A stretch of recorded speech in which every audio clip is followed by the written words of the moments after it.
Elevation and depression. So chest ઉપરની જે થાય છે કે નહીં એ શીખવાનું છે. હવે શું કરશો?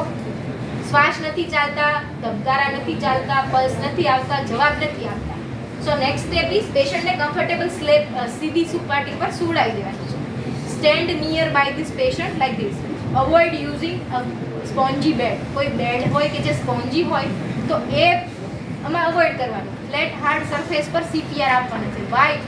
બીકોઝ જે સ્પોન્જી બેડ છે એ કમ્પ્રેશન ઇફેક્ટિવલી નહીં આપવાની. So I will start CPR but I will make count 1 2 3 4 5 6 7 8 9 10 up to 30. Then after I will give 2 breaths. So first you have to check response, check pulse, check for respiration. It is absent.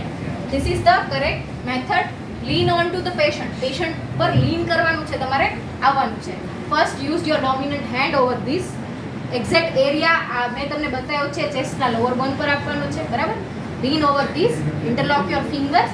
Okay, and start CPR. I will make count 1 2 3 4 5 6 7 8 9 10 11 12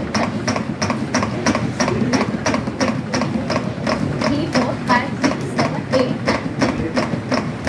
30. Okay, so 30 compressions are over. કઈ રીતે આપ્યા છે? મારા હાથ એકદમ straight હતા. It was not moving like this. Force from the back and continuous. My hand was not moving like this. Okay, તમારો હાથ જે જગ્યાએ છે ત્યાં જ રહેવો જોઈએ, આગળ પાછળ હલવો ના. Compression should be effective to make sound of click in this many. Then I will give 2 breaths. બે શ્વાસ કઈ રીતે આપવાના છે? First I will extend the neck, then I will pinch the nose and I will open the mouth. Then I have to take a deep breath. ઊંડો શ્વાસ લેવાનો છે. જ્યારે બી તમે CPR આપશો કોઈ એકચ્યુઅલ માણસમાં ત્યારે થાકી જાય.